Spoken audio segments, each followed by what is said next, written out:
Waraana kumoota lakkaaman lola kana gubbatti dhumuun isaanii himamee jira. Waraanni bilisummaa Oromoo WBOn lixa Wallaggaa bakkoota adda addaattis lola gurguddaa gaggeessaa jiraachuu kan beeksise.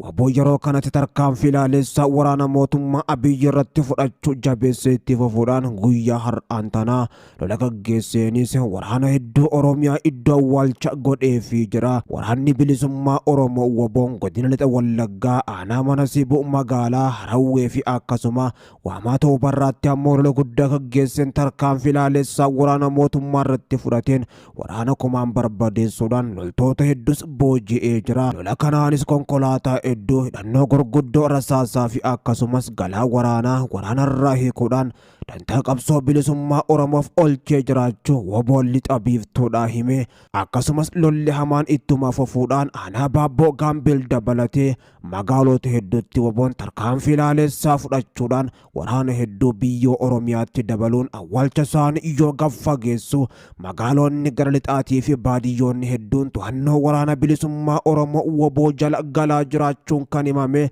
Lolli hammaate yoo itti fufu lixa Wallaggaa bakkoota adda addaatti ammoo lolli helikoophteraan gaggeeffamaa jiraachuudhaaf dhukaasni meeshaa guddaadhaan dabalame gaggeeffamaa jiraachuunis himamee jira.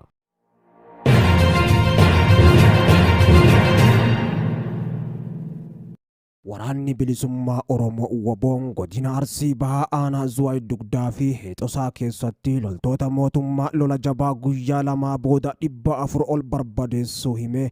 Waraanni bilisummaa Oromoo WBOn tarkaanfii ilaalessaa waraana mootummaa irratti fudhachuudhaan du'aa fi madoon adabee jiraachuu kan hime. WBOn zoonii Kibba Bahaa Cibraan Jaalnadhii Gammadaa godina Arsii Bahaa Zuwaay Dugdaa ganda Ulaa Arbaatii fi ganda Odaa akkasumas aanaa Heexosaa ganda Aanoolee lola ulfaataa guyyaa lamaaf iddoo saditti waraana mootummaa PP irratti gaggeesseen walumaa galattuu ergamtoota sirnicha tiksan kan jedhuun raayyaa ittisa biyyaa maqaa sakattaa WBOdhaan bobba'an irratti ammoo tarkaanfii ilaalessaa fudhateen walumaa galatti 400 barbadeessuun miseensota raayyaa ittisa biyyattiidhaa 34 ammoo meeshaa guutuu waliin booji'ee jiraachuu beeksisee jira. Waraanaa biyyaa madhajjeefaman keessatti ammoo qondaalonni waraanaa ajajaa kumaa tokkoo fi ajajoonni 300 akka keessatti argamanis baramee jira. Lolli guddaan aanaa Zuwaay Dugdaatti gaggeeffame kun ammoo lola akka namaatii fi meeshaa gurguddoon dabalame gama biraatiin humnoonni mootummaa danuun gubbatti hirmaatanis akka ta'e baramee jira. Akkasumas ammoo WBOn aanaa Gumii Eldolloo keessatti waraana mootummaa du'aa fi madoon adabuudhaan meeshaalee waraanaa irraa hiikee jiraachuu himee jira. Gootichi waraana bilisummaa Oromoo WBOn zoonii Kibbaa Cibraan Soddombooroo waraana mootummaa Abiyyi Ahmad maqaa sakattaa joon guyyaa har'aan tanaa Kibba Oromiyaa aanaa Gumii Eldolloo mooraa bulbula irraa bobbaate irratti ammoo bakka Dikaa jedhamutti haleellaa taasisuudhaan lola meeshaa gurguddoon gaggeeffame booda ammoo loltoota 100 ol du'aayyoo adabu 70 ol ammoo madoo dandammii hin qabneen adabee jiraachuu beeksisee jira. Tarkaanfii kanaan ammoo qawwee AKM hedduu, bireenii PKM akkasumas rasaasa PKM, rasaasa AKM fi loltoota Abiyyi Ahmad 20 ol ammoo fayyatti hidhannoo guutuu waliin booji'ee jiraachuu WBOn Kibba Oromiyaadha beeksisee jira. Lolli waraana mootummaa Abiyyi Ahmadii fi hidhattoota waraana bilisummaa Oromoo WBO gidduutti gaggeeffamaa jiru jabaatii akkuma itti fufetti jira. Jiddu galeessa biyyattii dabalatee akkasuma gama biraatiin ammoo Kibba Oromiyaatii fi lixa Oromiyaattis lolichi hammaachuudhaan humnoota lamaan gidduutti gaggeeffamaa kan jiru ammoo waraanni bilisummaa Oromoo WBOn tarkaanfii ofirraa qolannaa fudhachaa jiruun humnoota mootummaa danuu barbadeessaa jiraachuu kan beeksise. Waraanni mootummaatis baay'inaan Oromiyaa bakka hundattis bobbaafamuurra duubatti hin deebine.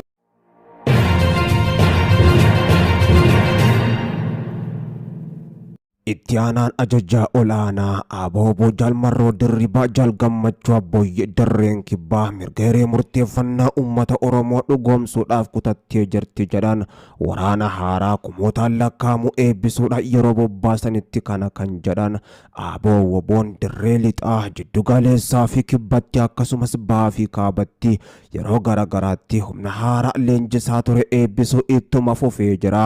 Waraanni bilisummaa Oromoo zoonii Kibbaa ammas loltoota leenjisaa ture eebbisiisee diina qolachuudhaaf bobbaasee jiraachuu ibsee jira.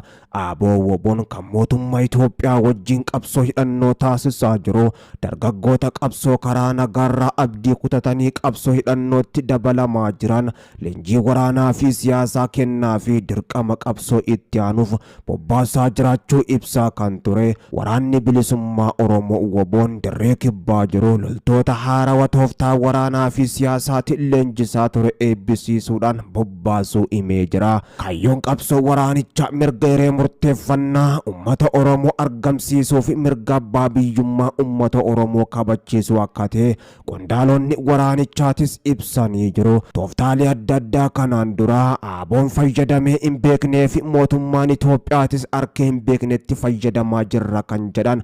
Kanaaf ammoo yaaddoo diinatti taane qurxummii ammoo sabarraa adda baasuu dadhaban kan jedhan Jalmarroon iccitiin isaa ammoo biyya abbaa keenyaa Oromiyaa keessatti mooraa leenjii banachuudhaan diina kokkee qabuudha jechuun dubbatanii jiran. Walwaraansi waraana bilisummaa Oromoo WBOdhaa fi mootummaa gidduu jiru karaa nagaatiin akka goolabamuuf ammoo yaaliin araaraa Tanzaaniyaa odola Zanzibar gubbatti ammoo yeroo jalqabaatiif adeemsifamuun isaatis ni yaadatama.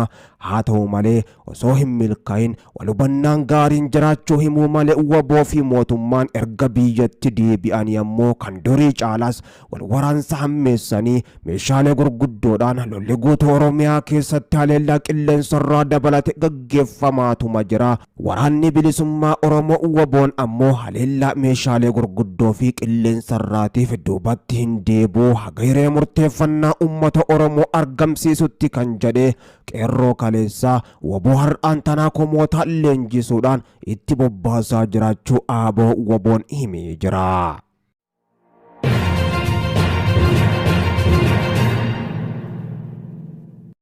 Oromiyaa bakkoota garagaraatti saamichi garee maqaa WBO himatuun uummata irratti raawwatamaa jiru ammaatee birrii 200,000 haga miiliyoona 2tti siquu kan qotee bulaan Oromoodhaa qabaatee miti argeetis hin beekne gaafachuun garee maqaa WBO himatu tokkoon saamichi uummata irratti hammaatee akkuma itti fufetti jira. Ministeerri muummee Abiyyi Ahmad aaboo shaneen ammoo shiftaadha uummata saamaa jiru hattuudha. Hattuu balleessuu malee falli biraa hin jiru jechuudhaan yeroo garagaraatti paarlaamaa irratti yeroo dubbatan ammoo ni mul'ata. Haa ta'u malee ajajaan olaanaan aaboo obbo Jalmarroon qaamni uummata saamaa jiru WBO waliin hidhata kan qabu miti jechuudhaan dubbatanii turan. Muummee Abiyyi Ahmad mootummaan qaama uummata saamu kana balleessuuf jirraan ammoo dhaadannoodhaaf fi dubbii yeroo garagaraatti dubbatan ta'u malee qaamni isaan uummata saamaa jira jedhan kun ammoo yoo qabamee isaaniin seeratti dhiyaatus haga ammaatti mul'atee hin beeku.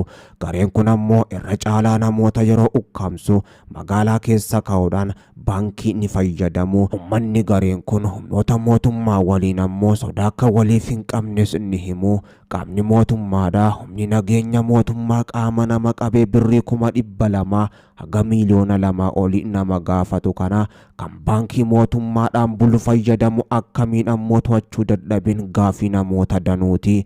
Uummanni namoonni hedduun ammoo yeroo namni jalaa butamuun birrii gaafataman kanneen namoota ukkaamsan kana ammoo qabsiisuudhaaf qaamonni mootummaadhaa achi isaan bira deemanis ammoo warra nama ukkaamsisan to'achuu dhiisuudhaan akka wal beekan himaa turu uummanni saaxilee jira. WBOn ammoo humnoota mootummaa waliin diina ta'uunis ni beekama. Haa ta'u malee ammoo qaamni humnoonni mootummaa yeroo bira deeman hin to'annee fi sodaa waliif hin qabne kunoo eenyu jedhameetis shakkii keessa akkuma galetti jira. Yeroo garagaraattis ammoo diinummaa WBOtii fi mootummaa kan ifa bee guutuu Oromiyaa keessatti lola gaggeessuudhaan humnoonni lamaanuu ammoo wal haleelaa jiru. Garuu WBOn ammoo yeroo nama ukkaamsu qaamni mootummaadhaa bira dhaqee ammoo osoo hin to'anne dhiisuu fi akka wal beekan himu kun WBO Shimallis Abdiisaa fi muummee Abiyyi malee kan Jalmarroodhaan hoogganamus akkan taanis ammoo ni mul'isa. Abiyyi waraana bilisummaa Oromoo WBO qabsoo uummata Oromoo butame deebisuudhaaf qabsoofna jedhu namoota nagaa butuudhaan fixaa jiru. Birrii gaafachaa jiru shiftaadha jedhee waggaa 4 oliif ammoo lallabee uummatarraa adda baasuu dadhabnaan amma kunoo waboo sobaa pirezidaantii Shimallis hundeessan uummatatti bobbaasuudhaan uummata saamsisee ittiin ajjeesee gidirsaa fi buqqisaa jiraachuun isaatis saaxilamee jira.